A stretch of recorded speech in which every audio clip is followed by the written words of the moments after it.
Emily, Mel, Kat, Dom, Michael, Tim, and Shamir, folks.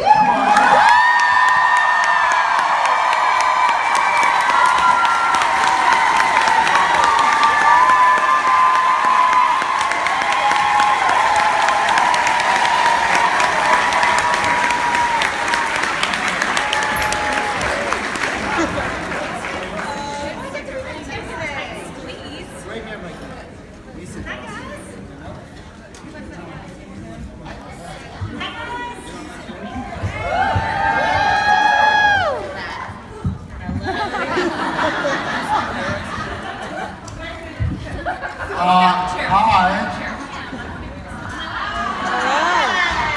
I think I gotta do it. When I say Wynonna, you say Earp. Wynonna! Wynonna! When I say Wayne, you say hot. Wayne! Wayne! When I say film, you say drill. Film! Yes! Film! Yes!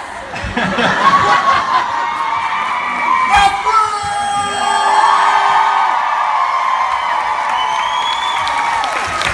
When I say fire, you say fire. Am I fired? No! Technically, yes! Oh, yeah.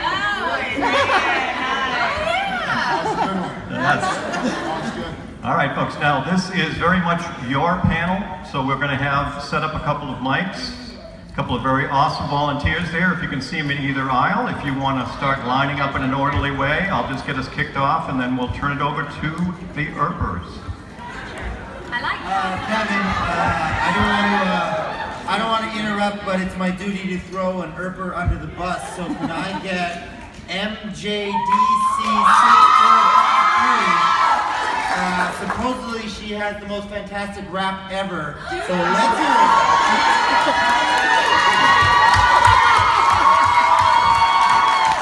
Supposedly she has the most mediocre rap ever. Can we take a mic? Come on, Pam.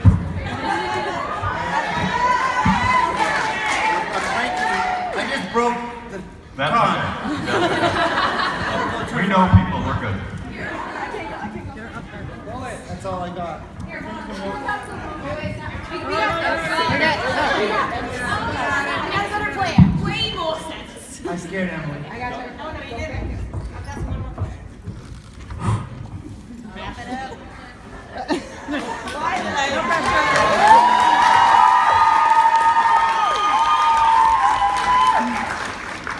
Where the Earpers at? Where Earpers at? Nigga, we in the second on the floor deck, groovy Earper fam on deck, and it's about to be a movie. We blaze it up, stay fire, stay litty. Only 2 G's can hang with my committee. We rollin' deep in your convention hall. Squad up pizza, Dragon Con, roll call. My name's MJ, always on, never lack. I'm known to spit fire like I'm Dolph the Dragon. My name is our sheriff, demon killer, young watch out for peacemaker, and she'll end you, son. We stay hot with Wayhaught.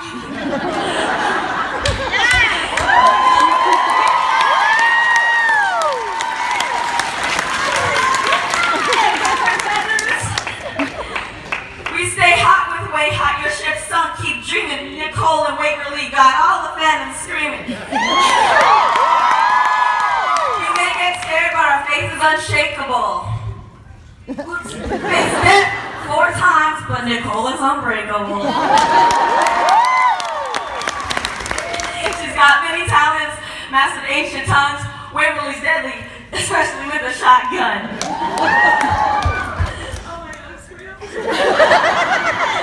He fights like a ninja, he shoots with precision. Special Agent Dolls, Black Badge Division.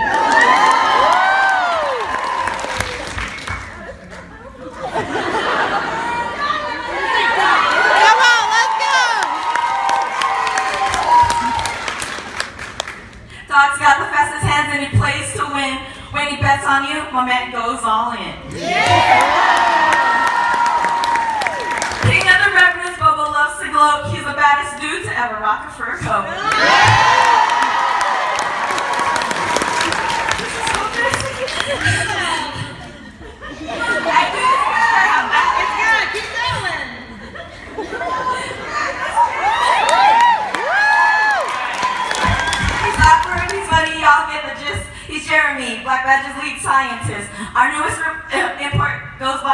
me to buy a chemist bartender a sexy senorita.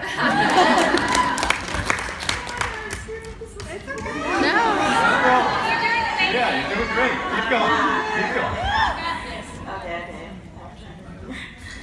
I had this memorized earlier.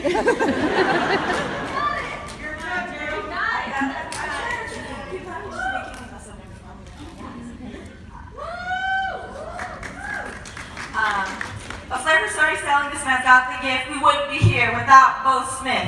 Anders between the queen got them all beat. Cross this fam shall into acid one tweet.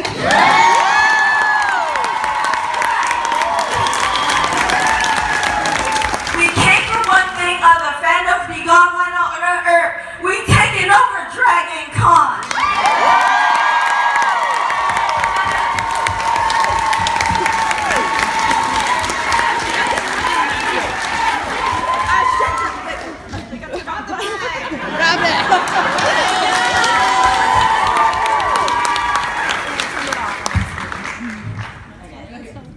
Our shit show's the best and that ain't no bravado. Friday nights we got Twitter blowing up like Lucado.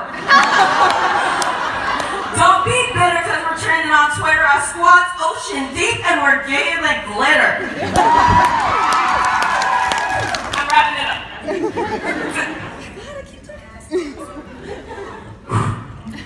Urban fans so polite, we say hi so trill. Ride a dot for the squad, we ain't got no chill. Brand new B&B, oh, there's no B. MJ with the grandma brought the heat to GA, made it Wayhaught, Atlanta.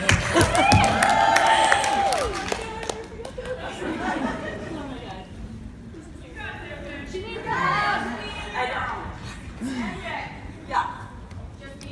Yeah. I forgot about it. Drop the mic, drop the mic.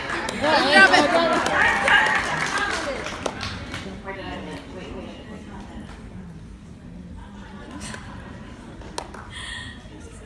We're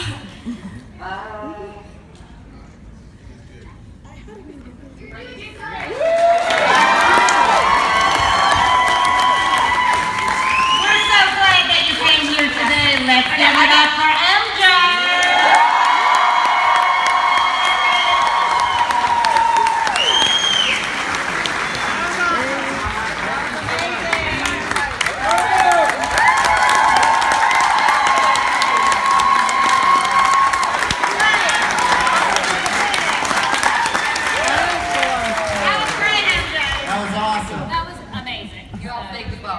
Hey, while we're keeping things musical, where's Bridget at? Yeah, where's Bridget? If anybody didn't know, it's Bridget's birthday today! Happy birthday to you. Hey! Happy birthday to you. Hey! Happy birthday, dear Bridget. Happy birthday to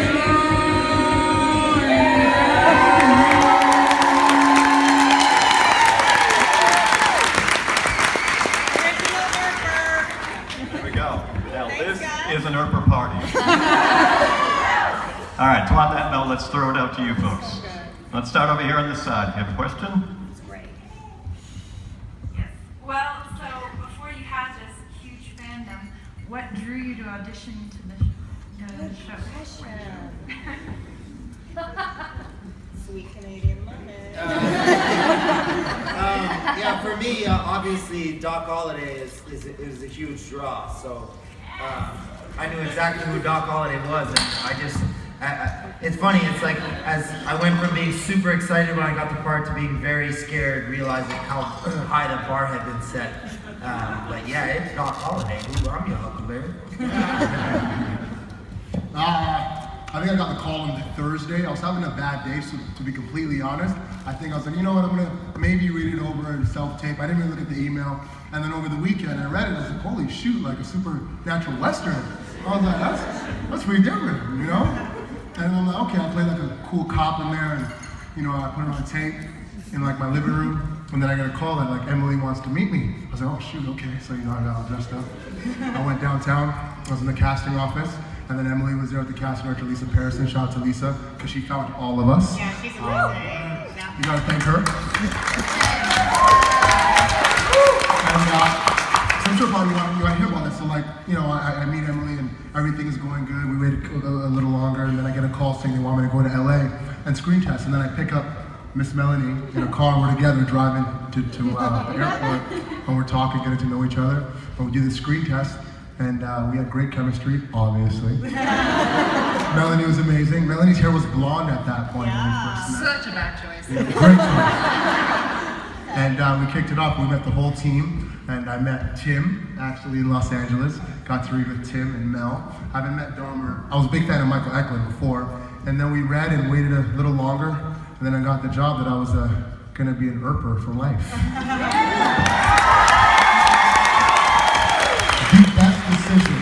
The best decision, and most importantly because of you guys, so thank you so much.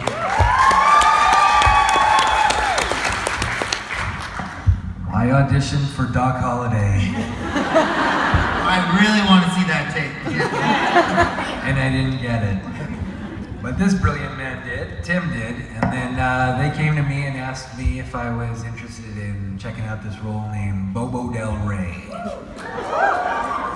And I said yes, without reading anything. And that was it. Yeah, that's a great name.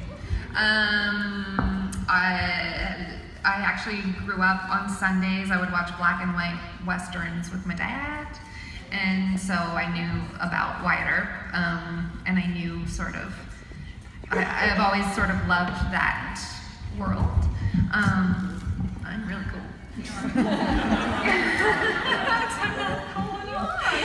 You watched westerns with your dad on Sundays. I was like, Yeah. I'm being deadly serious, by the way. She is. She's adorable. And then I became an actor, and this is a long.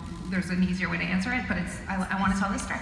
So then I took some acting class with some F-tard, who basically was like, women can't play. Like, be real. Realistically, women don't play in this genre, because I had asked to do a scene that was sort of in this genre, and then this audition came up, and I was like, So it was the draw of the Western element and the fact that I'd get to be like Clint Eastwood a bit, like I want to be Clint Eastwood. I know, that's what he said. Where's my fangirling over? For me, wow. I was in. Ooh, can you hear that? Really nice. I was in London, and I actually auditioned for Wynonna first. Did you know that? No, I don't think I've ever told you that. Isn't that weird? And I've actually. I remember reading the sides and thinking, this is the funniest script I've read in a very, very long time. It was so witty, and it was a scene with dolls that in the script was called something else beginning with D. Emily? Oh, there was another name, yes. Yeah, I can't remember. I remember. I can't remember. Anyway, and I did it with a deep South accent, so I really don't want to see that tape ever. I was like, For Wynonna. I was like, oh, dolls, I don't know what's happening. It was terrible. So God knows why you asked to see an audition for Waverley, but maybe you forgot about it, and I was lucky enough to audition for Waverley, and everything clicked into place. I was like, this is the coolest character. I pretty much see myself in her, so I just thought, if I get to play this role, it would just be the best, and I get to be a little bit of me, so yeah. And it all worked out really good, and they brought me over from England, so yay! I also auditioned for Wynonna, and then I auditioned for Waverley. That's true. Just the cat's out the bag. I went for Wynonna too. Fuck it. No, and then also, Tamara auditioned for Wynonna, and then Waverley, and then Nicole! You can see how this is working, right? But I cannot imagine playing Wynonna. I can't imagine playing anyone other than Nicole. just like now it feels like what a weird fit. It's like pants that are super uncomfortable.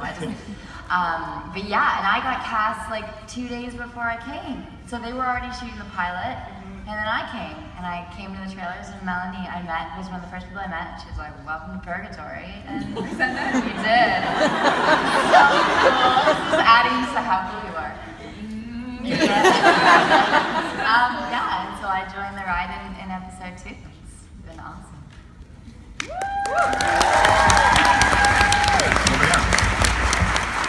Hi guys. As of the end of the season, what do you think has been the most pivotal moment for your character's development? Black badge being obsolete. Yeah. That was mine. Yeah, obviously for me, mortality, and having to face that for the first time in 160 years just kind of sucks. So yeah, death is looming. Boo-hoo. I'm stuck in a well. I guess I have to overcome that somehow. Been there, done that. Yeah. You can do it, I can do it too. Yeah, I think of course it's having to give away our child, and yeah, it's pretty brutal. I feel like Waverley's had quite a few. Obviously they're the obvious ones, but I think probably I would say meeting this young lady. I think for Nicole, it's Nedley telling her that he wants to groom her to be sheriff and reminding her to be a good cop, and that it matters. That was a pivotal moment.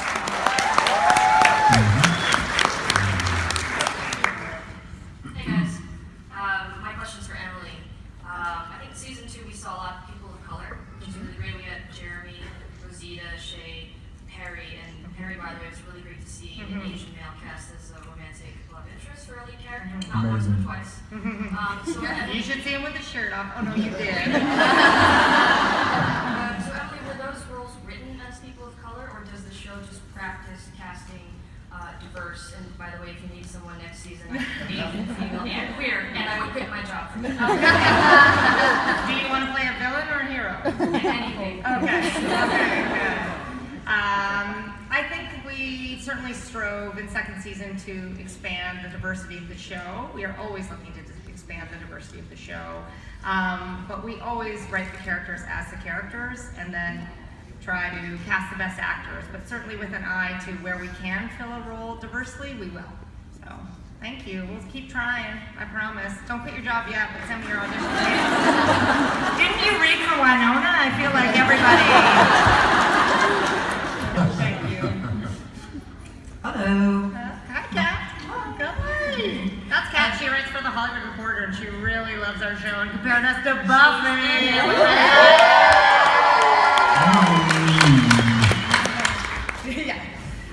My question is, what is everyone's favorite one-liner that their character says? They said no math.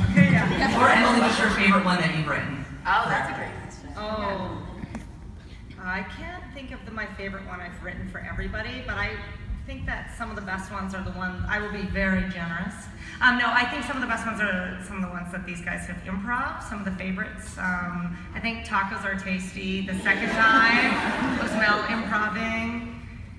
I have a lot of really boring ones that define character for me. I'm trying to think of one for everybody. I like actually Doc in the premiere when he says, sometimes life chooses for us. I think that's like a big theme of the show. I don't know. I'm so impressed with the comedy chops of everyone on this panel. Like, that was the best surprise for me, is they're all so talented that I feel like now I can just give them crazy stuff and they can do it. So it's really hard for me to pick. I'm sorry. Yeah, I'm sorry. Do you guys have a favorite?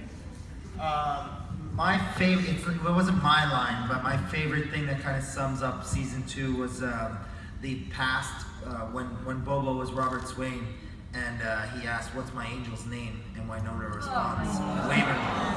I loved it. It literally put everything together. That was my favorite kind of Yeah, Tim texted me, was like, you just wait, there's one line, you'll know what it is. Yeah. One word, he says. I think Mel has all the great lines, in my opinion. Dolls is a straight shooter, as we know. Maybe the third season will have some fun puns and whatnot. But one of my favorite moments that Mel did, I think it was an improv, or maybe it was written, but it was still great. It was belly bump high five. That was really good. That was a writer. That was a writer. Well, either way, it was a great line. And the thing about Mel, and even in this moment, I said, was it her, was it the writing? Just because it shows how brilliant, our writers are and how Mel can interpret the writing and make it her own. And there's moments when we're on set, well, for me at least, and she's doing something. I'm like, wait, did she? What is that? Oh no, she's acting. Oh shit. Okay. Keeps me on my toes. So it's good. Yeah. For me, it's maybe not one that you would expect, but especially when watching it back, that scene with Mel and I when you first broke down about the baby. The line I say that's like, I'm not saying it's going to be okay, I'm just saying that I'm here. I just think that's so powerful in how it's written, because, it's so true, and yet in life sometimes we pretend like it's going to be okay, but that was actually the right thing to say in that moment, So. I want your boots. I like your boots.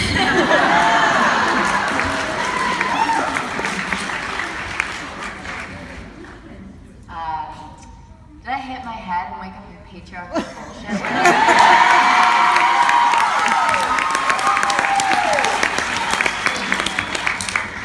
Yes, over here. Thanks again.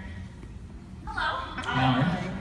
Melanie and what was the best part of being possessed by the goo?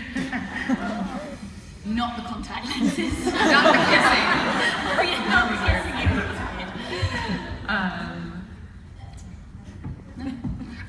Just the freedom of, Emily said it really well when I was talking to her about it.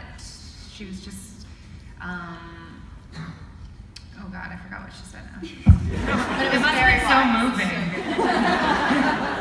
Guys, I didn't get much sleep, I'm so sorry. Basically, it's just like, it was just that's what you said. It was basically like, you get to see Wynonna if she was carefree, and she was having so much fun, and Wynonna is going through so much, especially this season.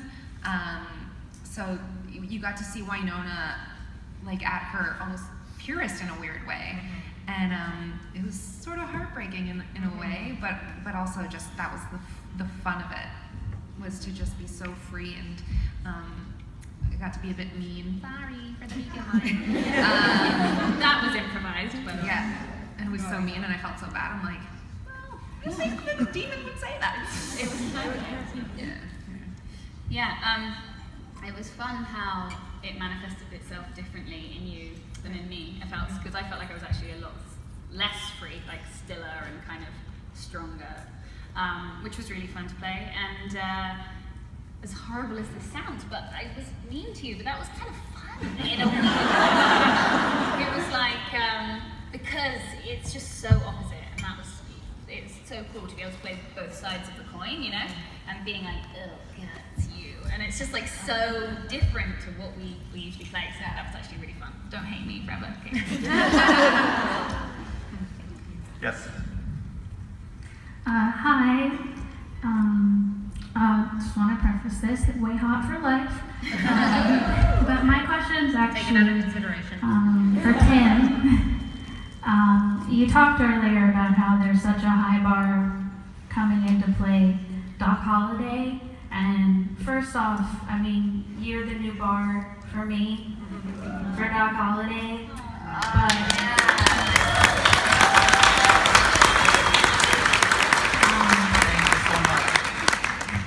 how do you approach a role like Doc Holliday and looking at the things that other people have done and just the vast history and the folk history behind Doc Holliday, and kind of bring all of that together into being the best Doc Holliday ever? I really, really like you. know, I obviously I knew who Doc Holliday was even before the movies. I mean, I'm just a Western type of guy, and I loved Tombstone. For me, Val Kilmer he was the greatest. So when the part came along and I had the chance to audition for Doc Holliday, first of all, I couldn't wait. As cliche as it sounds, I've said this before, but that part was inside me. I couldn't wait to be Doc Holliday. It was like, just get everybody out of my way. I need to put this on tape and send this tape. And I purposely didn't watch Tombstone or Wyatt Earp. I did not want to go anywhere near that. The first thing I did was I saw how big his mustache was. I said, man, that's a bigger mustache than I remember in Tombstone. So I said, if I can't be as good as Val Kilmer, I'm gonna grow one hell of a mustache to try and make up for that. So that's what I did. Tim's audition, I mean, everyone's audition was amazing, but Tim's audition for Doc was really special. He was one of the only ones who wasn't imitative. He really made it his own. I pay her to say this. Do you have the tapes? Oh yeah. I got them all. They're pretty good. They're pretty damn good. They're pretty good. Indiegogo campaign? Season 7. You heard it, folks. It's on tape. Yes, over here. Special features. Like no photo. So Monica and I set a goal that we would each ask a question. Sorry, I'm nervous. Monica and I set a goal that we each ask a question, so one of us might think. Okay. We're really nervous. So my question is for Shamir and Tim. When you guys finally got to read episode 11, how did you feel when you realized your characters were gonna kill each other? Good question. Personally, knowing Emily Andress, I was used to it. So that's officially now the 4th time that she's taken my life.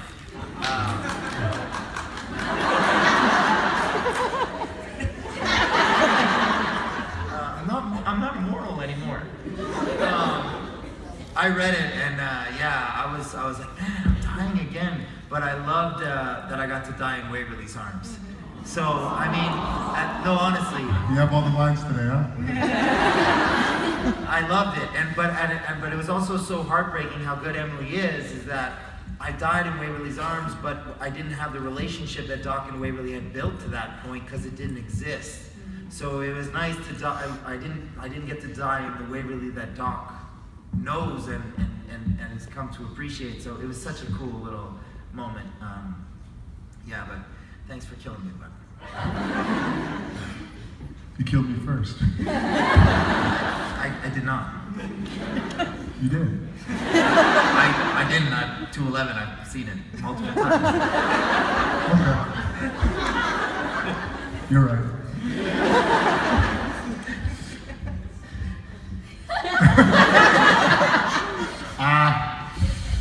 Yes. I just think when Tim and I have scenes fighting, shooting, I think the fans really enjoy it. We enjoy it on set. It's always a lot of fun, and it's always a treat, but I concur with everything Tim said.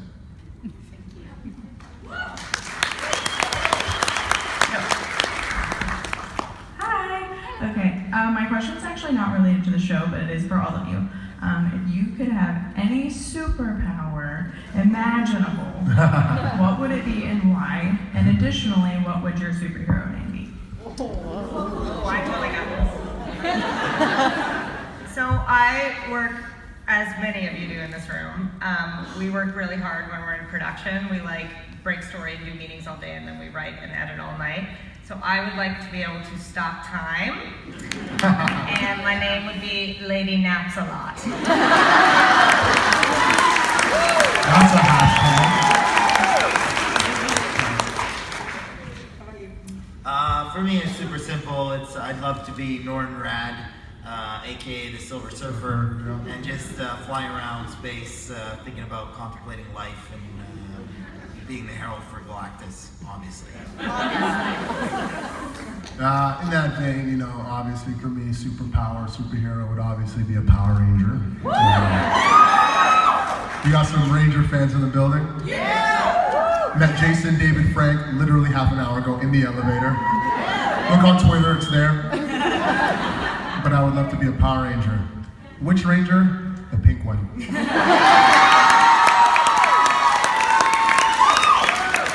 morphin' time, baby. I would want the power of persuasion. So you'd be a vampire. Here's why. Because I had a really smart reason.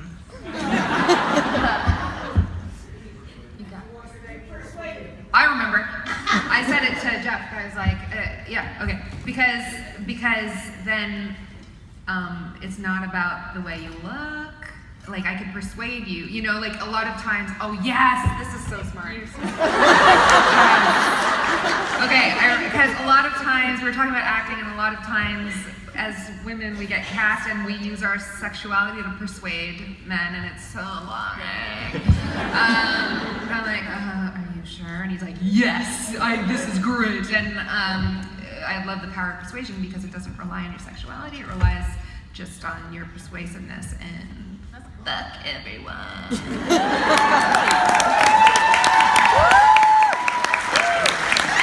But I don't know what my name would be. It would be like, oops, I tipped you over. I don't know. Like, I could do something like that. I tipped you over with my words. What?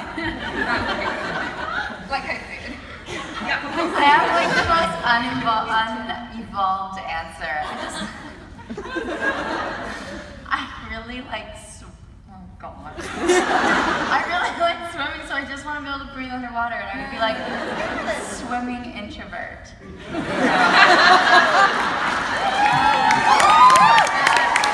I don't know, like just swim and be in the sea and the coral reefs before they all die away. Hey, don't take it down. I know. Please. I've always been a big fan of the sky, so you'll Thank see. you so much for So saying there we that. go. So I've got your back, don't worry. It's always been a toss-up between flying and invisibility for me, always. But I think I'd have to go with flying just because I love the sky and I just like to fly around. And maybe it'd be a unicorn because they can fly. I don't know if anyone knows, but like, I like unicorn. I have no idea about the name. Anyone? Boo Boo Kitty Fluff. There you go. Straight. You just like, right? No, it was gonna be mine, and I just gave it to you.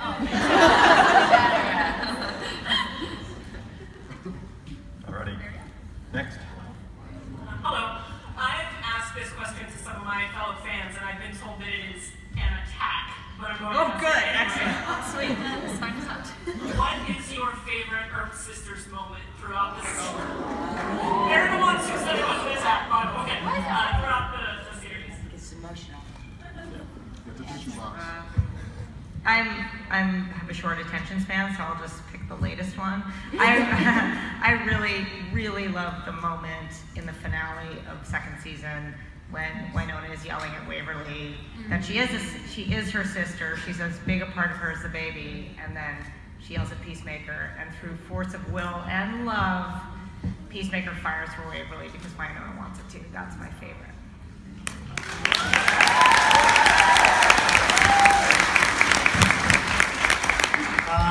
For me, was the episode where Mel finds out that she's pregnant, and it ends on that beautiful shot of Dom on one side and Mel on the other. And I was there that day, so I kind of got to watch that, and it was such a beautiful moment of having both the sisters just far away but so close, dealing with that little moment.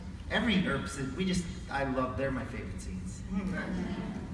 That was one of my top ones I was gonna say, but I think overall, all their scenes, the connection is just so beautiful. You know, it's such a gem to watch, and it's priceless. Nice job. Mine's Emily's when the gun worked for Waverly. I didn't see that coming, and I didn't read the last few pages in the script because I wanted to be surprised myself when I watched it. And I thought that was amazing. New for me to know. The gun works for you. Yeah, that's good for you. And didn't it burn your hand when you held it? It did at the end, yeah. Oh, yeah. I couldn't drink, that was fine. Doesn't it burn Bobo's hand when he holds it? Noticed that too. There was something about candy, so Something there.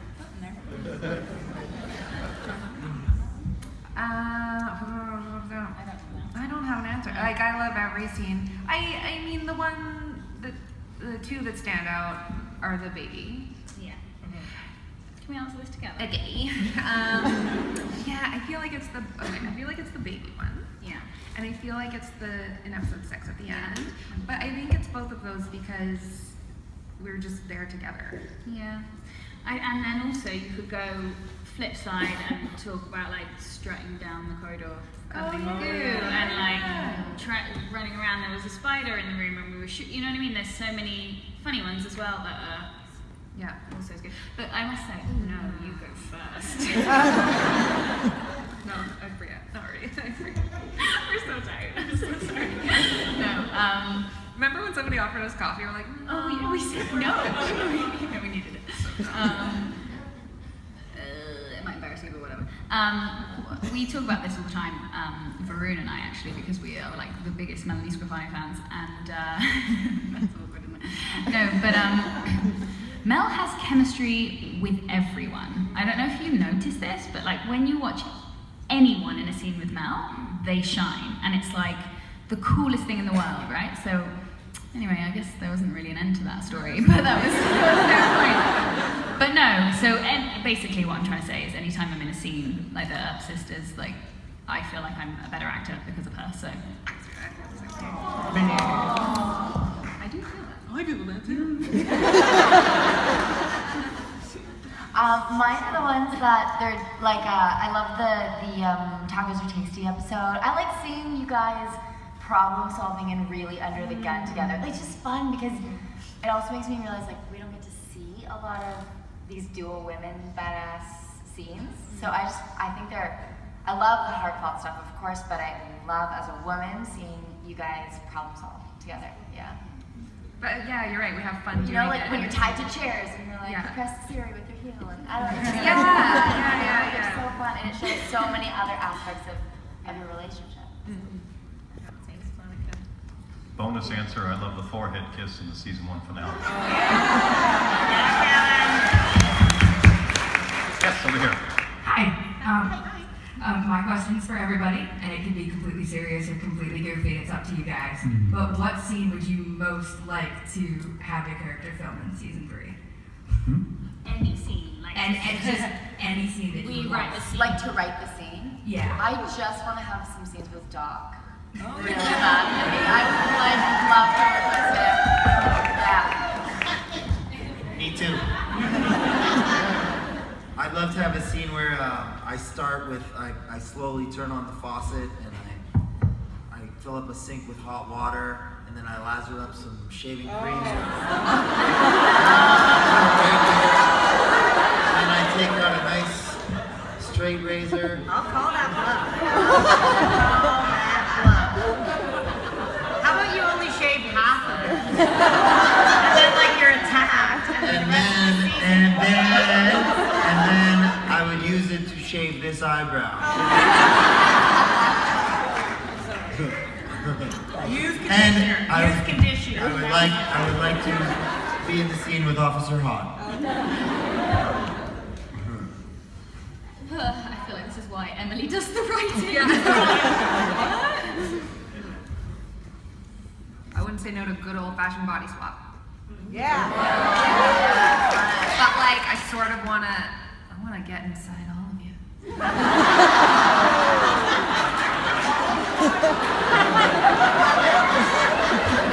You know what they say, you may not go back.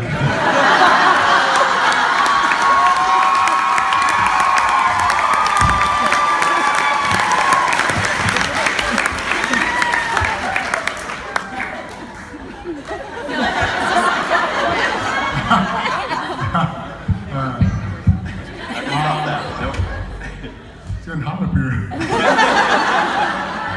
Yes, over here. Hi, Tim, I really like your mustache. But my question, Bridget told me I should ask Emily.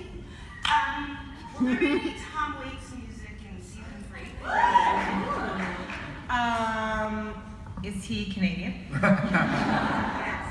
How, if you crowdfund it, there will be some Tim Watts music. I don't know who that is. Sure, get at him. Tom Waits. Just ask him. Just call him. Just text him. Okay, perfect. Good. Yeah, of course. Yeah, no problem. Thanks, Bridget. Thanks, Doc Stash. Yeah, thanks, Doc Stash. Yes. Hey, I was wondering, is there anything in particular that any of you have learned about your craft from the show, from other actors and directors? So much. A lot. Daily. Particularly. Specifically. I get really inspired watching Melanie because she doesn't give a fuck, but in the best way. Like she's so free, and I aspire to be a fraction as bold and free as she is. Because when you act, if you overthink stuff, you just sabotage yourself so badly. And Melanie's so good at getting out of her own way. At least it appears so. Oh, thank you. I aspire to that. Literally, just make a boob joke.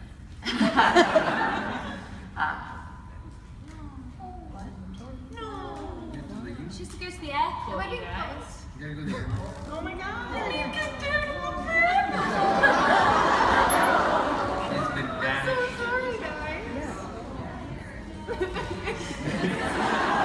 See you in season 3. Don't get pregnant. Don't get pregnant. Don't get pregnant. Guys, let's give Melanie Stefano a Yes, big Melanie. round of applause.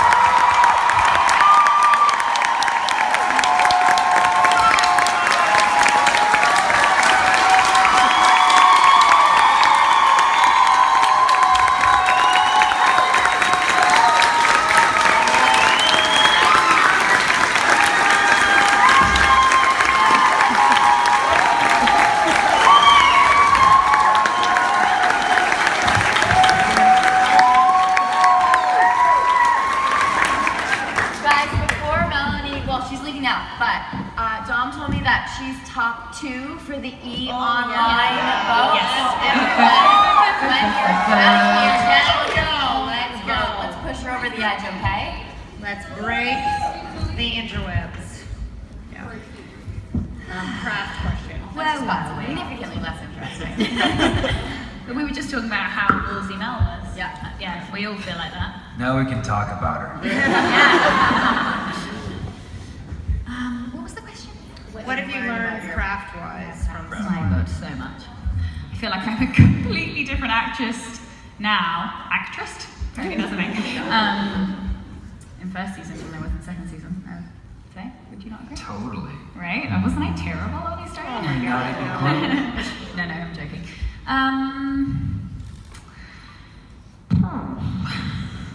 Yeah, I think working in this genre really stretches you as an actor, actually, because you're doing things that you would never necessarily have to deal with in normal life. So it's like going to the gym as an actor, because you are dealing with such heightened situations all the time. Like, examples, we have so many, it's ridiculous. So you have to really push your range, which is really cool. Yeah, and you said that was... Yeah. I'd like to say, I'll get super emotional because I'm tired, but I will get emotional, so everybody just get ready. I have never had a cast like this. And so many times, writing, I have lamented not having a huge budget. I think I'm a better writer, I hope, because I've had to be creative with what I have. But just having this lightning in a bottle cast, honestly, once in a lifetime, to cast these guys and how much faith I'm seriously so tired. They put so much faith in the show and the crazy things we want to do, that it has taught me to just let them do it. Challenge them, and not once have they done anything but rise to the occasion. So that feels like a once-in-a-lifetime opportunity for me as a writer, and it's just so joyful to be able to play with these delicious, beautiful puppets. Oh, we love you, Em. Who I love. So on that note, one thing I'll say is we gave some scripts out today. You will see often from a writer perspective, that these guys are so good that they can almost do more with less. Like you can almost write less and they will just bring the emotion, and that's been amazing. So thanks. Thank you. I love you guys. Thanks. Yeah, it's so true. I wouldn't mind giving them some money, but like... It's in massive letters. Sorry, you can't read that, which I just think is hilarious. Yes. Hi. I was wondering, kind of for Emily, will we ever get a musical episode for the rest of the cast? What would you want it to be? Oh my God. I feel like the truth is I'm the least musical person up here for sure. Like these guys are all really talented and good singers. Do you sing, Michael? I will not be in that episode. Yes, you will. You'll be playing. You and I will be playing like the washboard and like the big jug. Like it's like jug sounds coming from the well. That's correct.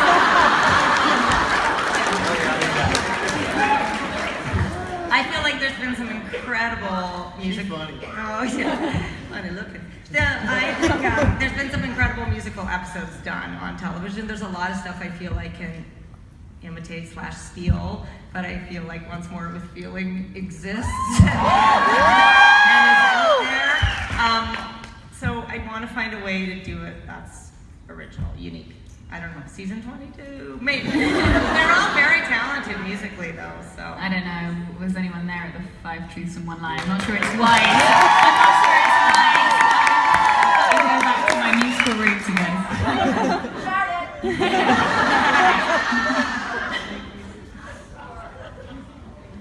Hi, Rosita. Yes. Hi, Emily. You did a bad thing. I know, it's all your fault. So, question for the cast and for Emily. For season 2, what was the hardest scene for you to shoot, whether it's emotionally or physical? And Emily, what was the hardest scene for you to write?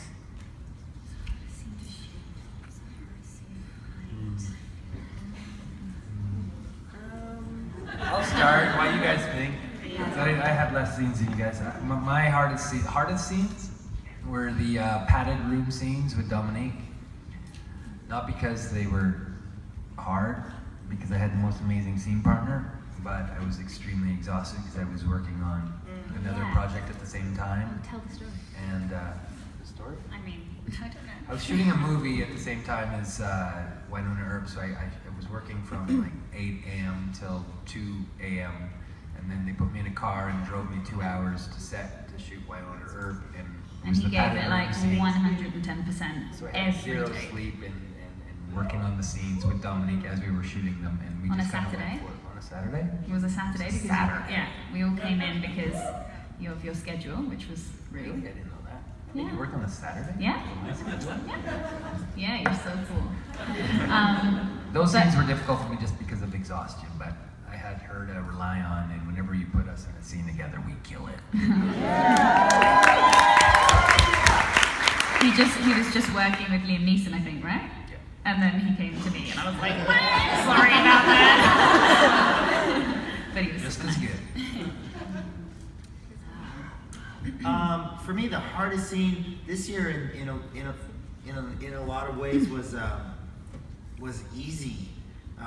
It was so difficult, but my scenes with Mel were actually, because it was so easy to be affected by what she was doing and going through, that selfishly as an actor, it was kind of easily to be affected. I wasn't acting a lot of the time because I was so moved by her as a human, outside of what she was doing in acting. So maybe the hardest thing for me was the episode where me, Shamir, and Varun were stuck together and trying to figure out the movements of how far we were going to take the elastic band Bopsy twins and how far we were going with it, and being pulled to the ceiling and all that stuff. That was probably the hardest, actually.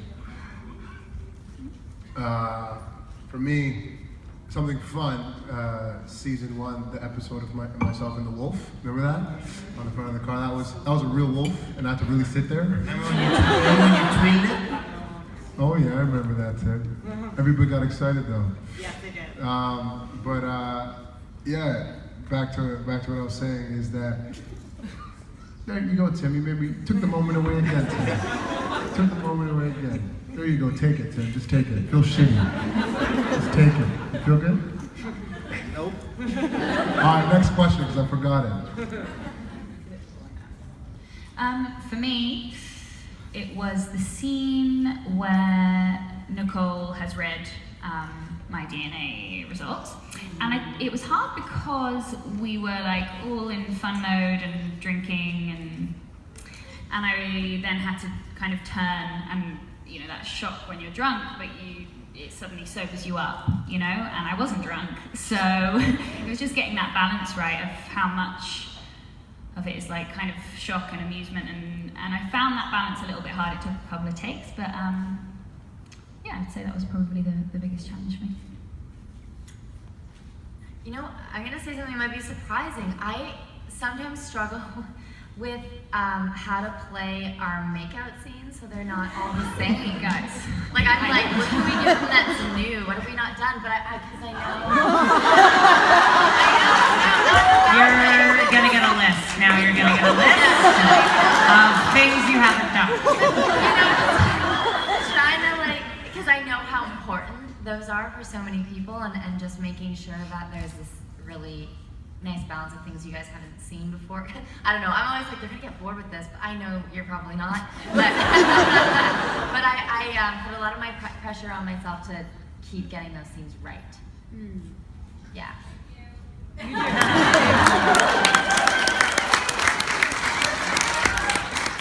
Now we only have about 3 minutes left, so if you got a rapid fire question. Okay, yeah, I know we're running close to the end of time, so just for whichever one person would like to answer, my question is, when you were reading the script, what turned out most differently than what you were expecting from reading the script? Because I know when you do things in real life, it doesn't always happen the way you imagine.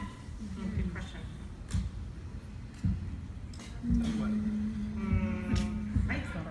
I thought 8 was really challenging with all the exposition when we went to the flashback, the vision quest, and I was amazed how beautiful it looked, and obviously Michael's performance from Bobo to Robert Swain was so incredible, and then Tim's performance from like Nice Doc Holiday to Dick Doc Holiday was really good. And then I thought a lot of that was because of our director, Paolo Barsman. That was a script that I was really terrified about, and then he was like, no, this is good, and I'm gonna make it really cinematic, so that for me was like incredible. I was really scared about it, so yeah. Yes. Hi guys. So my question comes from the beloved Georgie Luttrell, who says shout out and Dom and Kat jam session at Klexicon.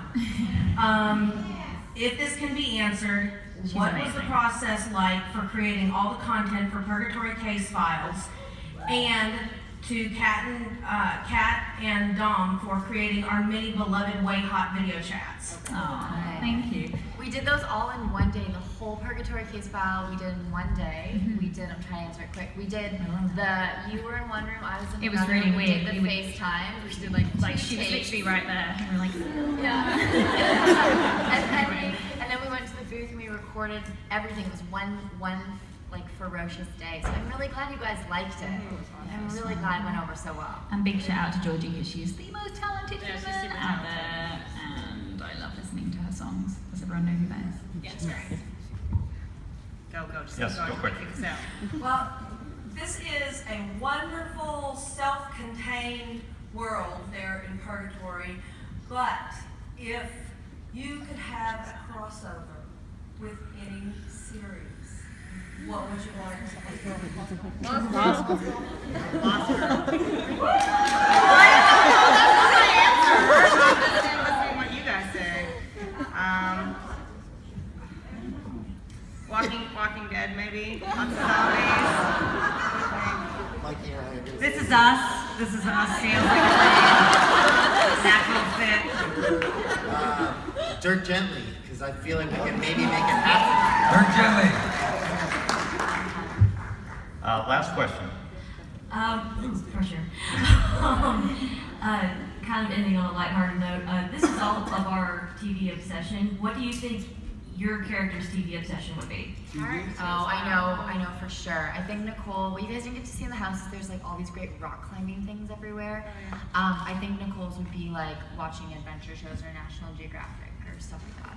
Yeah. The Bachelorette.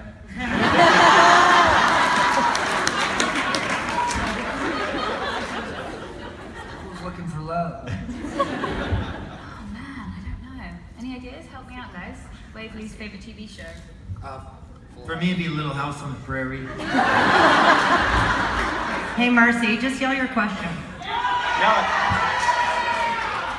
Super vital. There's a great debate starting to divide the Earpers. We're Okay. going to weigh in. Mushrooms on pizza. Yes, always. Yes. Mushrooms on everything. Yes. Allison, do you want to yell your question? Everything. Right.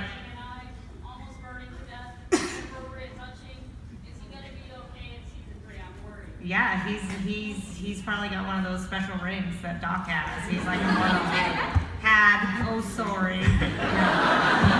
You can't keep a good Plumpkins down. It's okay. Well, folks, be sure to give a big hand for our cast. Thank you.